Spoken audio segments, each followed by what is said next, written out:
Ndabaramukije mu izina rya Yesu Kristo.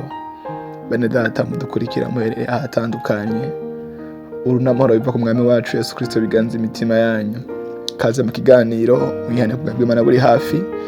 Muri kumwe nanje NIZIGIYIMANA Olivier gicano kuri P.T.G.A MINISTRIES. Turi ku munsi wa gatanu, umunsi wa nyuma y'inyigisho twise canke twivuga ngo ntihararengerana nawe wokizwa. Kuri umunsi wa gatanu tugiye kuganira ku majambo y'Imana ari mu butumwa bw'Umwuka na Yohana ibice 8. Turahera kuri no murongo wa mbere. Amajambo y'Imana aravuga ngo umugore yafashwe asambana, niyo ndanzi y'amajambo. Yesu aja ku musozi wa Elayono, gaturuturu asubira mu rusengero. Abantu bose baza ahari, aricara arabigisha. Ayambwenge bivyanditswe bana abafarisayo bamuzanira umugore afashwe asambana, bamushira hagati. Baramubwira bati mwigisha, uyu mugore bamuturumbukiye ko ariko arasambana. Kandi Mose ibyaguzwe byatugeze kwicisha amabuye benabo. None weho uvuga iki? Ariko ivyo babivuga ari kumugeza ngo bamukure kwigwitwazo go kumurega. Ariko Yesu arunama yandikisha urutoke hasi, maze bakomeje kumubaza ararunamuka arababwira ati utagira icaha muri mwebwe naba ari we abanza kumutera ibuye. Asubira kunama yandika hasi. Nabo bavyumvise basohoka isorosoro, uhereye kukuze ugashitsa ku muto. Yesu asigara wenyene, bona wa mugore yarahagaze hagati. Yesu unamuye amaso aramubaza ati yewe mugore, bamwe bakureze bari hehe? Nta numwe gucira urubanza? Nawe ati nta numwe mugenzi. Yesu aramubwira ati nandi simbucira urubanza, niwigire guhera ubu ntuzusubire gukora icaha. Amen. Dushaka amajambo y'Imana yandi ari mu butumwa bw'Umwuka na Luka ibice 23 dore ku murongo wa 39. Amajambo y'Imana aravuga ngo ukwihana kumwe mu bambuzi, umwe mu nkozi z'ibibi babambwe aramutuka ati si wewe Kristo, niwikize natwe udukize. Ariko wa kabiri amwishyura amuhana ati no kubaha Imana ntiyubaha, kandi uciriwe urubanza rumwe n'ugwiwe. Tweho turishuye kuko tugiriwe ibihwanye n'ibyo twakoze, ariko uyu nta kibi yakoze. Kandi aravuga turahava utunyibuke Yesu aho uzozira mu bwami bwawe. Aramwishyura ati ndakubwire ukuri, uyu munsi urabana nanje muri paradizo. Amen. Ni aya majambo y'Imana tugiye kurangirizaho mino nyigisho twise ngo ntihararengerana nawe wokizwa. Nino nkuru twumvise yuno mu maraya, uno mugore bita maraya, ntibita maraya y'ino mu maraya kubw'ivyaha yakora by'ubusambanyi bikabije. Undi umuntu ngize kumbwira ngo hari gusambana ukakora rimwe kabiri gatatu, ariko hari no kuba maraya bikaba umwuga, gusambana bikaba umwuga. N'umugore rero yari muri abo bagize umwuga ugusambana, icacu ubusambanyi bagira umwuga abamaraya. Rero tubona ukuntu bano bafarisayo baciye bamufata ariko arasambana, ngo baramuzana amushyira imbere ya Yesu. Baramubwira ati Yesu, umuntu nk'uyu mu vyanditswe vya Mose bitubwira yuko umuntu nk'iyo akwiye kwicishwa amabuye. Ariko Yesu bamubwira amajambo ngo bamugeze, siya guhagara kuri ivyo. Ariko hari amajambo Yesu acababwira ngo none rero muri mwebwe utarakora ico caha canke udafise icaha, yavuze ngo ariko muri mwebwe udafise icaha namutere ibuye. Bantu ngo baca bagenda isorosoro, baca basubira inyuma, umwe wese agenda asubira inyuma, kuko bari bazi yuko Yesu aca avuga ngo nuko rero nimuje ko mumutera amabuye. Ababwira ngo utagira icaha muri mwebwe nabari babanza kumutera ibuye. Rero tubona Yesu acasigana n'umukenyezi wenyene, abati babantu bakwagiza naho bari hehe? Ati bagiye, ati nsigaye jenyene. Maze Yesu arambwira ngo gendura hariwe ntihongere gukora icaha. rero bene data ngize iminsi mvuga ngo ndiko ngana n'umuntu yumva ko atoharirwa kubw'ivyaha yakoze, yumva umenga ntiyoharirwa kubw'ivyaha yagendeyemwo, yumva umenga kubw'ivyaha yakoze hari ahantu ntiyoshikira ubuntu bw'Imana, hari ahantu handi hantu hagenewe. Ariko ivyo biba iyo umuntu yapfuye, kuko iyo umuntu yapfuye ntiyata amahirwe yandi abafise yo kwihana, ntiyata amahirwe yandi abafise yo kugirirwa ikigongwe. Ariko iyo umuntu ari muzima, umuntu afise amahirwe yo kugirirwa ikigongwe. Rero mwene data, we ugeze aho hantu wakoze ivyaha bitandukanye, ugerera ahantu mu vyaha bitandukanye, birashoboka ivyo vyaha ku bantu bagucira urubanza, kandi abantu bagucira urubanza ngo wewe ku vyaha wakoze n'Imana ntizoguharira, wewe ku vyaha wakoze nk'uko umukenyezi bamucira urubanza nawe akamubwira ngo wowe ivyo vyaha ukwiriye gupfa, bakanamuzana imbere ya Yesu bamukanga ngo bamuraba ukuntu bamwica. Ariko Yesu avuga ngo utagira icaha muri mwebwe n'abamutera ibuye. Rero nashaka ko gucira urubanza abantu benshi ugera aho hantu kwibati kuri jewe nkwiye gupfa, biva n'ivyo abantu kandi abantu b'Imana babimbwira, abantu b'imbwa n'abantu bazi ivy'Imana n'abantu bigisha ijambo ry'Imana. None rero je ivyaha vyanje ndapfuye ndagowe, ariko mwene data afise ijambo rivuga ngo uracafise ivyizigiro, haracari ivyizigiro, uracafise amahirwe kugihema, kucumva, kukivuga, uracafise amahirwe yo kwakira agakiza, yo kwakira imbabazi za Yesu, nawe Yesu akakugenda akaguha agakiza, akaguharira. Uracafise hacari ivyizigiro, haleluya, haracari ivyizigiro kureba ko Imana kugenda kugirira ikigongwe. Nino nkuru kandi twumvise n'umuntu uyu n'umusuma, yumvire nawe umuntu ari kumviro hayateye ataga ngo acikane, ariko agira ukwatura kwiza, agira ukwatura kwiza. Tubona Yesu aciye amubwira ngo guhera uyu munsi urabona nanje muri paradizo. Umusuma yari yakoze ibyaha bitandukanye mu isi, kandi yaciye gitumwa bambwa akagira ngo kwera ibyaha yakoze, ko urubanza bamuciriye rwo gupfa ku byaha yakoze. Ariko tubona Yesu Kristo no musemanze kwisatura uzunyibuke Yesu tuza mu bwami bwawe. Tubona ukuntu Yesu yaciye amuvuga ko amajambo akomeye ngo guhera uyu munsi urabana nanje muri paradizo. Umuntu yarakoze ibyaha by'ubusuma, byo kwica, by'ibitandukanye yakoze agendeyemwo. Tubona ukuntu Yesu yaciye yuzura umutima w'urukundo n'ikigongwe, aza kuri uno muntu amubwira ngo eka si igihe nzozira, ahubwo uyu munsi nyene urabana nanje muri paradizo. Niyo majambo Yesu yaciye amubwira hari ahantu ari bambwiye ku musaraba.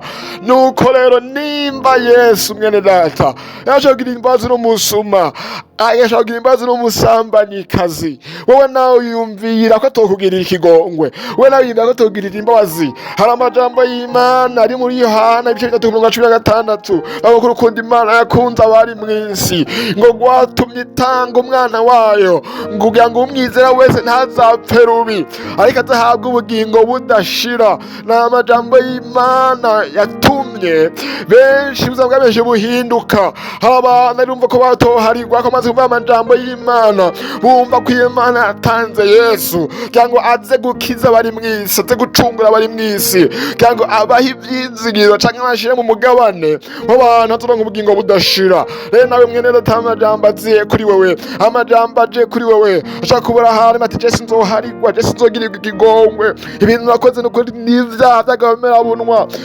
narakoze ibyaha by'ubusuma ndabakaruhariwe, abandi mugasho ndafunzwe kw'icyaha by'ubusuma nangirizwa, abandi mugasho ndafunzwe ku byaha by'ubwicanyi nangirizwa, abandi ahantu niko ndatotezwa canke narahunze ku byaha by'ubusuma canke by'ubwicanyi nakoze, ambuza amahoro umutima kuko ndabwira ndabwiza ukuri, ntabwo umuntu yakoze icyaha yira amahoro.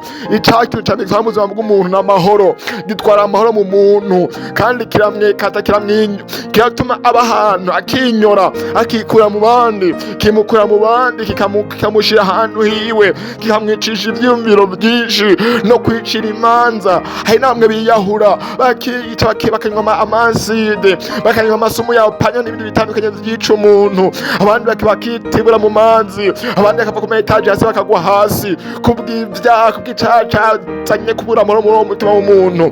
Rero nawe niwe Imana igenda uyu munsi, reka ntiwigirire nabi, ntumere nkabo, ntiwinywese umuyapanya, ntiwiyahure, reka ntiwigirire nabi. Ariko n'iri jambo ryiza yuko hatararengerana, yuko Imana nawe yo guharira, yuko Imana yo kugirira ikigongwe. Hari amajambo y'Imana ari muri Yesaya 1:18 bavuga enda nimwizo twitature kw'ivyaha vyawe navyo tukura tukutuku, ndavyeza derere nka sheregi, navyo tukura nka gahama, ndavyeza derere ibise nk'intama y'umwero, mubwa bw'intama y'umwero. Niko Imana ivuga ngo nubwo ivyaha vy'umuntu vyo tukura tukutuku, ngo Imana iravyeza ibikaba derere nka sheregi. Sheregi ni ikintu cera cane, kiri kimeze nk'urubura, ni ikintu cera cane. Ubwa bw'intama y'umwero Imana ashaka kuvuga ngo iravyeza vyerederere, umutima wacafujwe n'ivyaha iraweza werederere. Rero niwe mwene data Imana igendeye, niwe mwene data Imana ashaka kuvugana nawe muri amajambo. Ikivana muri amajambo, sinzi aho ugerereye, sinzi ibyaha wakoze ukuntu bingana pe. Ushaka kuri nk'uyu musuma warakoze ibyaha by'ubusumu, ukica ukagirira nabi, ugasambanya abana batarabana abantu, ugasambanya abantu ukabiba ukabagira nabi, ukabukora niwe ko n'ibyaha byinshi kandi bibi by'uburyo butandukanye. Ariko n'iri jambo ry'Imana ngo haracariho ibyizigiro. Haleluya! Ko nawe Imana yogenda ugakizwa kuronka agakiza. Ushaka ko barasambaye ko amaraya wagahebuta, abantu bose barakunzi, he muri quartier urazwi, mu gisagara urazwi, mu gihugu urazwi. Ariko nishobora ko Imana itoguharira.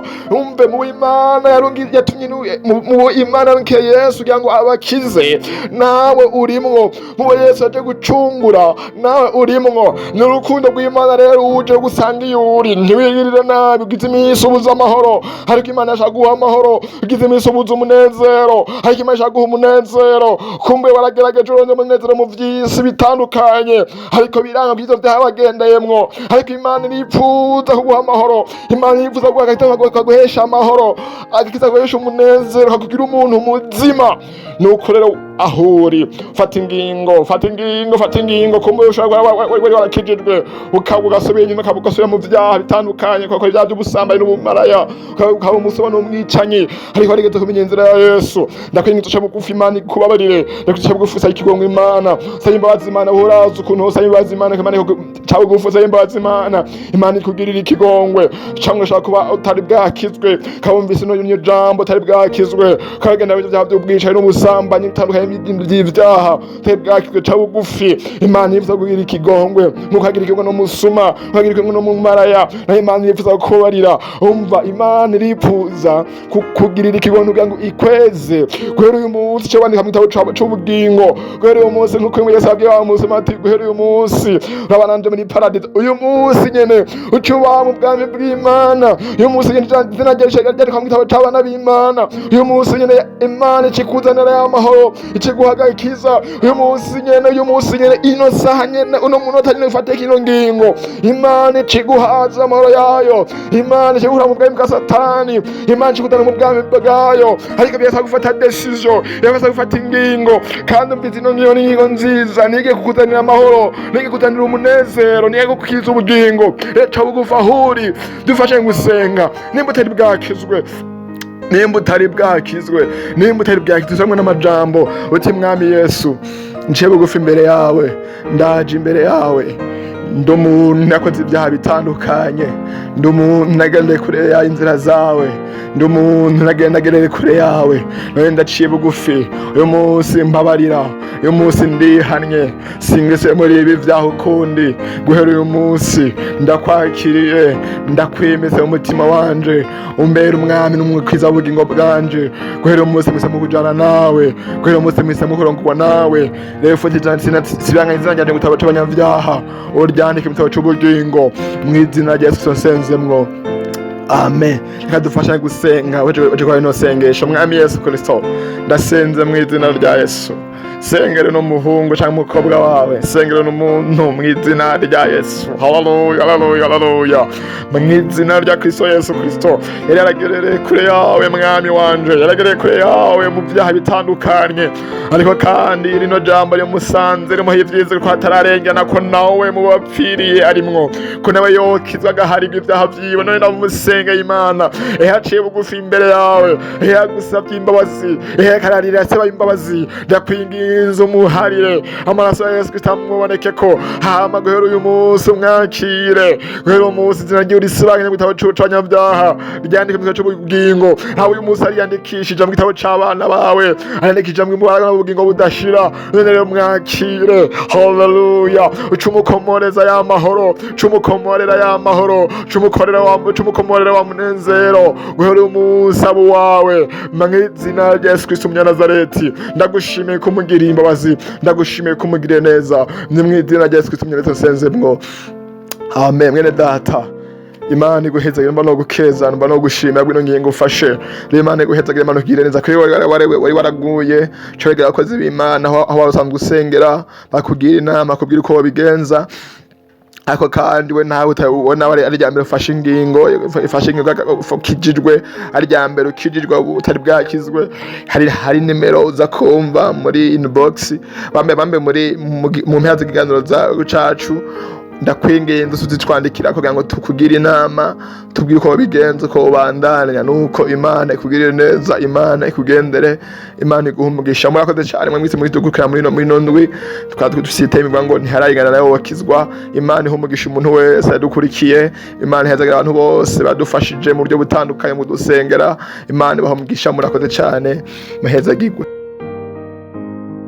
Ukaba wifuza kuza uraronka zino nyigisho, utwandikira kuri izi nimero +260 97 90 85 006, akamenyetso ko guteranya 260 97 90 85 ubusa gatandatu, canke ukaja kuri YouTube ukandika P.T.G.A Ministry. Yesu aguhezagire. Murakoze.